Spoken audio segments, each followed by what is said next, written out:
Halo. Jadi, di video kali ini kita bakal ngebahas tentang creepypasta part kedua. Bagi kalian yang belum tahu, creepypasta itu adalah kumpulan-kumpulan cerita pendek menyeramkan yang ada di internet.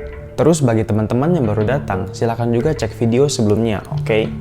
Kalau gitu tanpa berlama-lama lagi, ayo kita masuk ke creepypasta part yang kedua.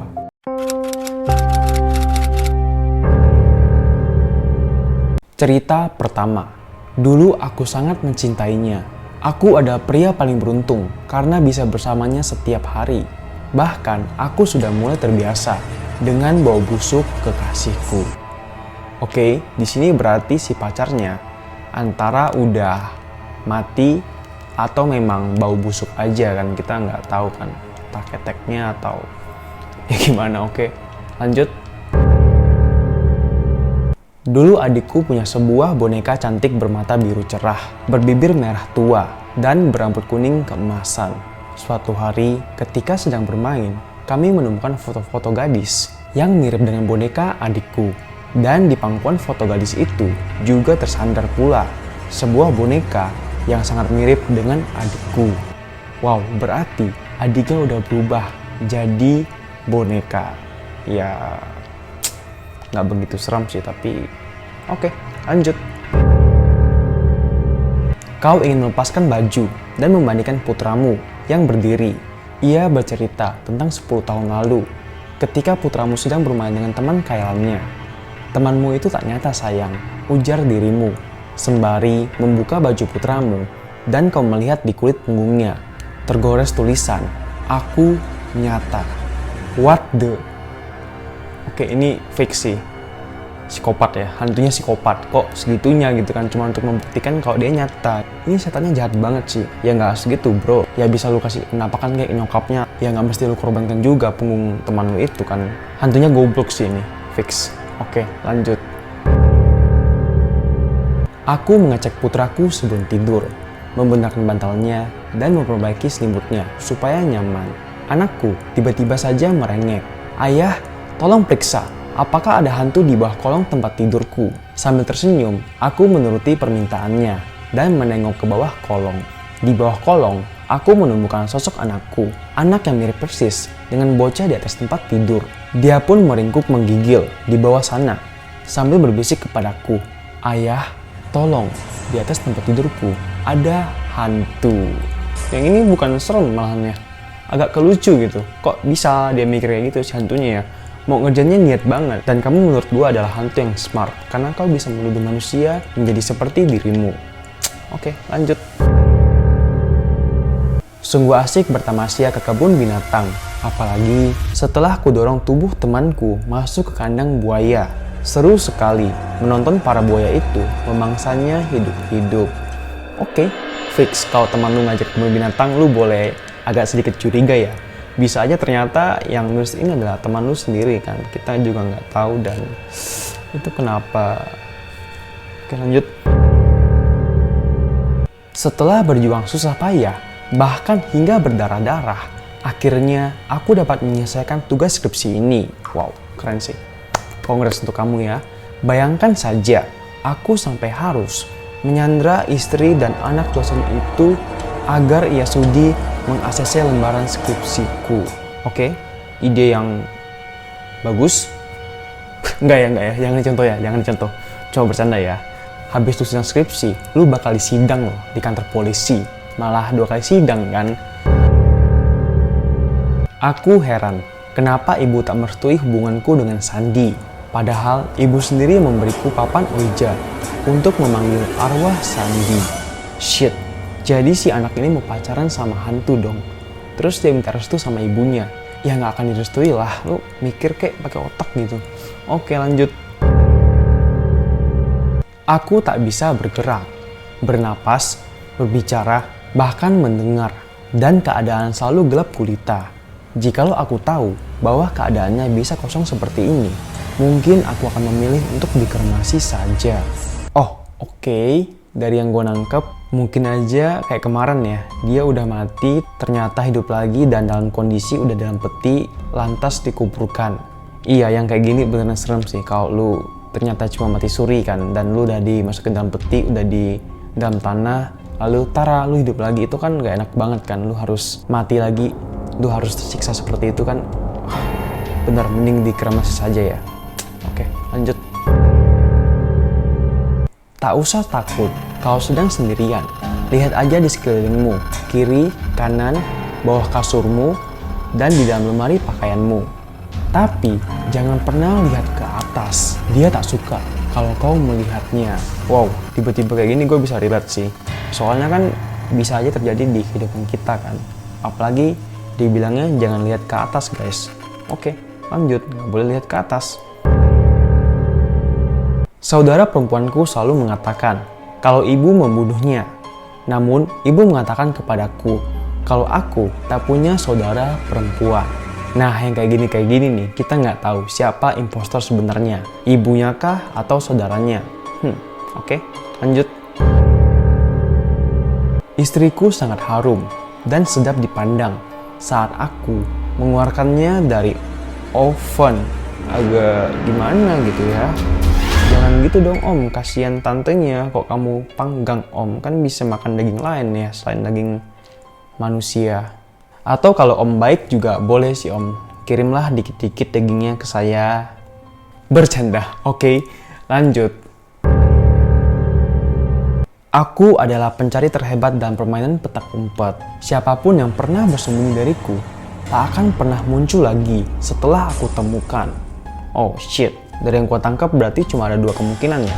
Pertama, dia sombong karena dia ngakunya pencari terhebat kalau main petak umpet. Yang kedua, mungkin aja temannya udah ditiadakan lagi sama dia.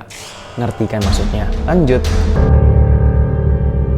Aku selalu membawa pisau di dalam dompetku, hanya untuk berjaga-jaga. Jikalau aku memutuskan untuk mencari kesenangan sepulang... Aku selalu membawa pisau di dalam dompetku, hanya untuk berjaga-jaga. Jikalau aku memutuskan untuk mencari sedikit kesenangan sepulang dari bekerja. Oke, ini cukup creepy ya. Ini cocoknya sebuah kalimat yang diucapkan seorang psikopat ya, sepertinya. Karena harus hati-hati ya, kalau ada teman yang ngajak bersenang-senang setelah pulang kerja.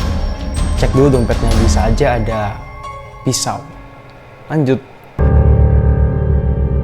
Aku membunuh istriku dan menyimpan potongan mayatnya di dalam gorong-gorong. Tak peduli sekuat apapun aku menutup telinga, aku masih bisa mendengar. Ia mencakari penutup gorong-gorong tersebut, berusaha untuk keluar dari sana. Shit, berarti ini hantu si tante yang ngomongnya. Si tante cakar-cakar gorong-gorong minta keluar dari situ. Agak serem si tante, tapi kalau boleh Abed saranin, daripada tante cakar-cakar penutup gorong-gorongnya, mending tante telepon orang atau teriak, kan itu lebih berguna gitu kan, daripada buang tenaga cakar-cakar gorong-gorong. Oke, lanjut. Putriku tak mau berhenti menangis dan menjerit di tengah malam.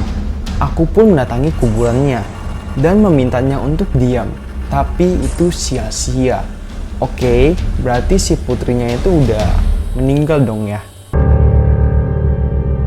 Sekarang hari ke-315 dan sambungan internet masih terputus. Shit, ini yang paling creepy ya menurut gua. Udah ke hari 300 sekian, tapi sambungan internetnya masih terputus. Ini no comment ya, tapi dari segalanya ini paling menyeramkan. Kalian tahu kan rasanya gimana hidup tanpa internet. Oke, lanjut. Tadi malam, istriku membangunkanku karena ada seorang penyusup menerobos rumah. Padahal istriku sudah meninggal 2 tahun lalu setelah diserang oleh seorang penyusup. Berarti ini si hantu istrinya ngulang kejadian yang terjadi di masa lalu ya. Kalau gue jadi suaminya, takut sekaligus sedih sih. Karena bisa aja kan kalau si istrinya itu nggak sadar kalau dia udah meninggal. Dan kejadian di masa lalunya itu terus berulang berkali-kali. Ya layaknya kejadian metafisika gitu kan. Kasihan kamu om. Oke, yaudah, lanjut. Beberapa bulan lalu, aku susah tidur. Tetangga di samping rumah seringkali menggangguku dengan acara pesta yang dia lakukan dengan para selingkuhannya. Aku sudah memperingatkannya berkali-kali untuk tidak mengeluarkan suara keras. Tapi wanita janda itu tetap saja tak peduli. Namun, minggu ini akhirnya aku bisa tidur lebih pulas setelah aku menggantung lehernya 3 hari lalu. Oke tante, jangan galak-galak gitu dong, kan bisa diomongin baik-baik ya. Cuma ya si wanita janda itu juga salah sih kalau menurut gue ya. Kenapa kamu berisik-berisik gitu kan, itu kan namanya udah ganggu ketenangan tetangga gitu kan. Ya untuk kali ini gue pro ke si yang tukang gantung ya. Lanjut. Aku kasihan kepada anak itu yang sudah lama mencari kakaknya yang hilang. Aku pun membunuh anak itu supaya dia bisa bertemu kembali dengan kakaknya. Hal yang sama aku lakukan pada kakaknya dahulu. Shit, berarti om ini dulunya ngebunuh kakaknya si adek, terus setelah adeknya mencari kakaknya sekian lama dan omnya akhirnya kepikiran, saya kasihan deh dengan anak itu. Udah lama nyari kakaknya. Ya udah deh, saya bunuh aja. Gitu kan. Shit, ini baru the real psikopat. Tepuk tangan. Oke, lanjut. Aku adalah seorang penulis. Tugasku adalah menulis cerita pembunuhan dan prosesnya. Tapi, yang paling kusukai dalam pekerjaan ini adalah suara jeritannya. Wow, kalian nangkap juga kan apa yang gue tangkap? Di sini mungkin aja si penulis beneran nulis cerita pembunuhan sambil mempraktekkan hal itu secara langsung untuk dapat feelingnya kan. Oke, no comment. Kalau gitu langsung lanjut.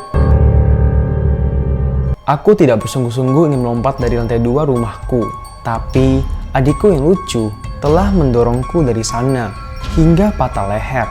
Syukurnya aku masih selamat. Aku tidak heran, mungkin adikku hanya meniru perbuatanku setahun lalu kepadanya. Yang sayangnya saat itu dia tidak selamat.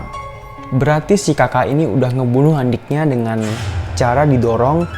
Terus orang yang berarti dorong dia tadi itu adalah hantu adiknya. Adiknya yang mau balas dendam. Cuma ya dia selamat aja si kakak jahat ini ya. Oke, lanjut. Semua berawal dari kamar mandiku. Ya, saat itu aku sedang mandi. Tapi kenapa ayah mengintipku dengan muka kosong dari atas loteng? Padahal dia sudah kusembunyikan di dalam koper. Oke, berarti anaknya udah membunuh si papanya. Terus yang muncul itu waktu si anak lagi mandi adalah arwah dari papanya. Padahal kita aja kalau mandi lagi pakai sampo ataupun pakai sabun cuci muka, pas tutup muka kan kayak tiba-tiba aku melihat ponselku setelah sebuah pesan masuk dari pacarku. Aneh, padahal ponselnya ada di dalam laciku. Oh iya, aku baru ingat bahwa kedua tangannya masih kusimpan di samping ponselnya. Oh shit, berarti ini pacarnya potong tangan pasangannya. Kak, kalau ada masalah jangan kayak gitu ya. Tolong dibicarakan baik-baik, kan kasihan kan si pasanganmu nggak ada tangan lagi. Oke, lanjut. Aku langsung pergi ke kamar mandi.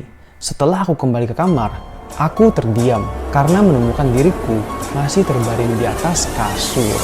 Oke, berarti yang pergi itu cuma roh dia ya yang pipis. Kita mikir segi positifnya aja ya. Ini keren sih, karena cukup keluarin roh aja untuk pipis keluar gitu kan. Asalkan bisa balik lagi sih ya. Oke, lanjut.